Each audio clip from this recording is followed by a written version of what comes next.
Ravat Hashem, Chok l'Israël ce matin, Shabbat 89b, Lulun Nishmat, Madame Mesodi Badona. Dit la Gemara que des fois, on pense que les gens qui sont durs, mais des fois, c'est eux qui peuvent sauver la situation.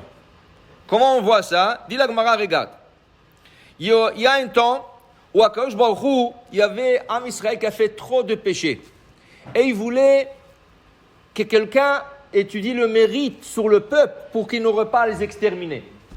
Alors il dit, je vais aller chez le père de la nation. Qui est le père de la nation juive? Avraham Avinu. Alors il est parti voir Avraham Avinu. Il lui dit, Avraham, est-ce que tu sais que tes enfants ont fauté? Alors Avraham lui dit, Ribono shel olam, s'ils ont fauté, imachu al kedushat shemecha, il faut les effacer. Qu'est-ce qu'on peut faire? Ils ont fauté, imachu al kedushat shemecha, c'est pour sanctifier ton nom saint. Mais Akadosh Baruch Hu n'attendait pas cette réponse. Akadosh Baruch Hu voulait qu'Avraham défende le peuple d'Israël, qu'il défende ses enfants. Et Avraham, qu'est-ce qu'il dit? Imachu al kedushat shemecha. Alors Akadosh Baruch Hu dit, je vais aller voir Yaakov. Et vous allez voir pourquoi il ne va pas en ordre. Je vais aller voir Yaakov. Pourquoi? Yaakov, il a eu 12 enfants. Et quand tu as beaucoup d'enfants, Blainara, tu as un peu plus de pitié, tu comprends plus que tes enfants, ils ne sont pas pareils. Un, il est gentil, l'autre, il est moins gentil. Alors tu comprends. Alors il a dit, je vais voir Yaakov. Il est parti voir Yaakov. Et il dit, Yaakov, est-ce que tu sais Khat'u banecha? Et Yaakov, qu'est-ce qu'il répond? Ribono shel olam. S'ils ont fauté, faites qu'est-ce que vous avez à faire. S'il faut les effacer, effacez. Comment tu dis ça? C'est les enfants. Il dit oui, faites qu'est-ce que vous avez à faire. Akadosh Baruch Hu dit non, maintenant qu'est-ce qui me reste? Il me reste Yitzhak. Pourquoi il ne s'est pas adressé à Yitzhak en deuxième, après Abraham? Parce que Yitzhak, on dit, c'est pas Had Yitzhak, c'est la rigueur.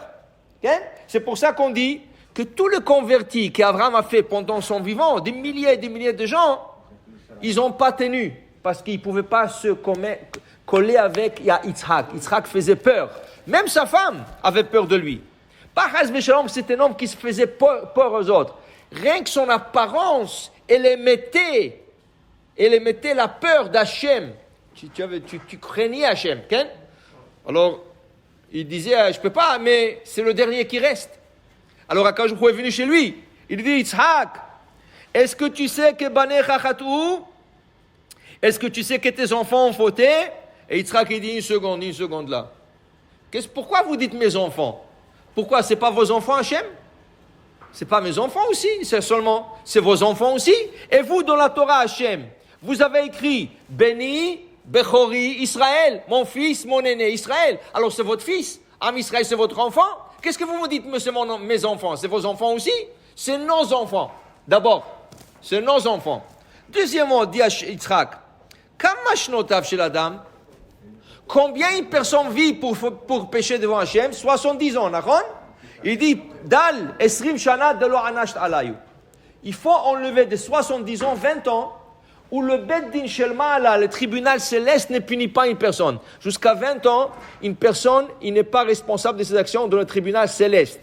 Seulement, en bas, sur terre, tu deviens responsable de tes actions à 13 ans. Mais tribunal céleste, c'est 20 ans.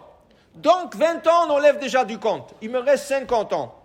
Dit Yitzhak, maintenant qu'il reste 50 ans, une seconde. 50 ans, ce n'est pas des années complètes. Parce que la moitié de ça, la moitié de 50 ans, il dit ici, c'est la nuit. Il y a 50 ans, il y a 25 ans de jour et 25 ans de nuit. Parce que la journée se divise en 12 heures, 12 heures. Donc, on est déjà à 25 ans. On n'est pas à 70 ans de péché. Et si même 25 ans c'est trop, Akadosh Baruch Hu, est-ce que la personne peut pécher 25 ans comme ça straight, comme ça direct? Non. Parce que dans la journée de 12 heures, tu manges, tu bois, dit la Gemara, tu vas à la salle de bain. Alors déjà, de 12 heures, tu enlèves la moitié encore. Alors de 25 ans, j'enlève la moitié, il reste combien? 12 ans et demi. 12 ans et demi à Akadosh Baruch Hu, c'est pas beaucoup. S'ils ont fauté 12 ans et demi, c'est pas beaucoup. Et il dit, Yitzhak, si c'est trop, on se partage. Vous prenez la moitié, moi je prends la moitié sur moi. Et si vous ne pouvez pas prendre la moitié, dit Yitzhak, moi je peux tout prendre sur moi, parce que moi je me suis donné pour la Hakeda. Je dis à mon père qui peut m'égorger à votre nom sacré, Kiddushat Hashem. Okay? Alors Akadosh Baruch Hu dit, voilà, c'est ça la réponse que je cherchais. Et Am Israël, qu'est-ce qu'ils disent? Ils disent, Umachvi Leu Yitzhak, Ken, Miad Nosim Enehem Lamaron, Vemrim Ata Hashem. Yitzhak, il dit à Am Israël, regardez Hashem, et arrêtez de faire de péché, soyez proches d'Hashem, Ken, et ils disent tous, Miad Nosim Enehem Lamaron, ils lèvent les yeux au ciel, Vemrim Ata Hashem Avinu, Go'alenu Molam Moshe Echad. Pour te dire, des fois, il y a des gens qui te paraissent durs. Comme ton professeur à l'école. Waouh, il est dur, j'ai peur de lui. Okay? Deux fois, le rabbin, il te fait peur. Deux fois, ton employé, ton patron, il te fait peur au travail. Okay? Mais des fois, quand tu as besoin de quelque chose, qui c'est qui va te venir à ton aide? Dafka, ce genre dur. Ton professeur qui est dur, ou ton rabbin qui tu penses que tu es dur, et ton patron qui tu penses qu'il est dur, Dafka, lui, va te sauver. Okay? Alors, on ne pense pas, il y a des gens qui paraissent durs. Mais en vérité, c'est rien qu'un masque. Derrière ce masque, il y a toute une gentillesse et toute un aide qui peut se trouver. Baruch Adonai Le'olam. Amen ve Amen.